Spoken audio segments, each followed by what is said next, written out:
Hello, नमस्कार। ए से think and learn challenge में आपका स्वागत है।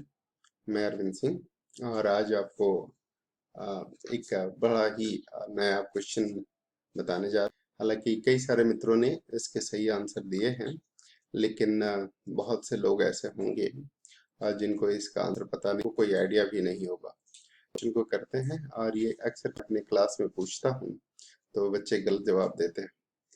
शतरंज कुल कितने वर्ग होते हैं, ये सवाल है। और वर्ग की संख्या तो आमतौर पे जिससे भी आप पूछेंगे फटाफट 64 बोल देगा, क्योंकि उसको लगता है कि 8 ऐसे और 8 हॉरिजॉन्टल 8 वर्टिकल होते हैं कतार, तो 64 हो गए। इसलिए हमने यहाँ शतरंज का साइन भी दे रखा है और इसको आप देख सकते हैं। ये सब जो काले हैं, ये काले ऑफ कोर्स ये इस तरह का अगर बना हो तो काले और सफेद मिला के छोटे स्क्वायर 64 है, इसमें कोई दो राय नहीं है। और इनकी संख्या आप गिन सकते हैं, लेकिन ध्यान से देखें कि अगर इस तरह का स्क्वायर बना हो, मान लीजिए एग्जाम्पल के लिए हम लेते हैं, छोटा ही सा स्क्वायर ले लेते हैं, ये देखिए ये इस तरह का बना हो और इसमें ये छोटे वाले, अगर अभी हमने बनाया है ये 4x4 का, 8x8 का होता है चेस बोर्ड, लेकिन अभी 4x4 का ही बना दिया। 4 इस तरह के हैं, 4 इस तरह के। अब इनमें स्क्वायर्स की संख्या गिननी हो तो आप कैसे गिनेंगे? तो स्क्वायर की संख्या देखिए, ये छोटे वाले तो ये 4 × 4 16 हो गए, लेकिन ये चारों मिलके भी तो एक वर्ग बना रहे हैं कि नहीं बना रहे, बताइए, है ना। फिर ये 4 मिलके भी एक वर्ग बना रहे हैं, फिर ये 4 मिलके भी एक वर्ग बना रहे हैं।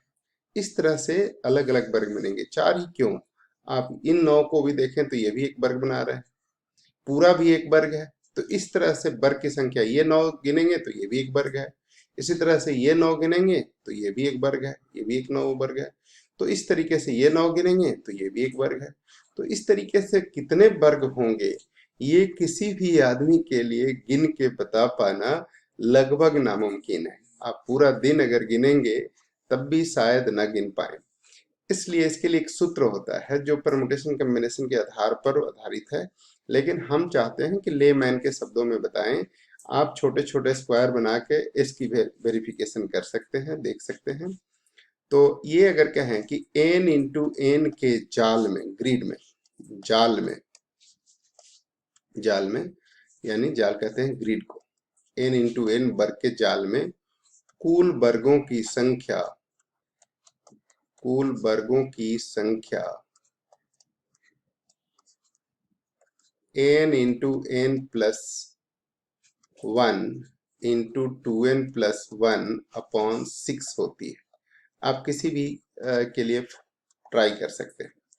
तो शतरंज के बिसात पर, शतरंज के बिसात पर, शतरंज 8 × 8 के जाल में वर्गों की संख्या, वर्गों की संख्या क्या होनी चाहिए बताइए। इसमें आप क्या रख सकते हैं n की जगह पर 8, तो ये हो जाएगा 8 और 8 और 1 9, 8 दूनी 16, 1 17/6। तो इस तरह से ये 3 दूनी 6, 3 तियां 9 और 2 से ये 4 बार में कट गया तो 8, 4 तियां 12, 12 × 17 और 12 × 17 कितना हो गया 204। तो वर्गों की संख्या 204 होती है। ये बात आप आसानी से समझ सकते हैं और किसी भी वर्ग के लिए छोटे छोटे वर्ग बना के देख लीजिए, सब में लागू होगा। अब सवाल है कि घनों की आयतों की संख्या कितनी होगी, आयत कितने होंगे। तो इसमें हम कह सकते हैं कि n इंटू एन के जाल में, के जाल में आयतों की संख्या, आयतों की संख्या कितनी होती है, होती है n इंटू n+1/2 का होल स्क्वायर।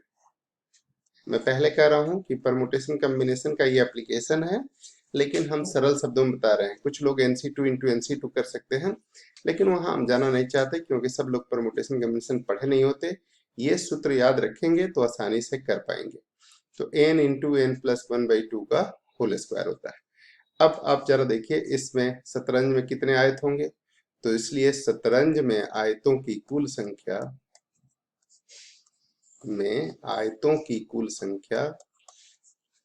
आयतों की कुल संख्या कितनी होगी बताएं। तो एन की जगह पर क्या रखेंगे, शतरंज में 8 और 8 का ग्रिड होता है ना, ये 8 और 8 का ग्रिड है, तो 8 रखेंगे एन की जगह पे, तो क्या हो जाएगा बताएं। 8 रखेंगे तो ये हो जाएगा 8 गुने 8 और 1 9 बटा 2, 2 चौके 8, और इस पूरे का स्क्वायर, तो 9 चौके 36, 36 का स्क्वायर कितना हो गया 1296, ये इसका आंसर है। तो इसमें ध्यान रहे कि प्रत्येक वर्ग एक आयत भी होता है, तो इसमें वो 204 वर्ग भी शामिल हैं और कुल आयत 1296 है। सिर्फ वर्ग पूछा जाए तो वर्गों की संख्या होगी 204, वर्ग की संख्या 204, आयतों की संख्या 1296।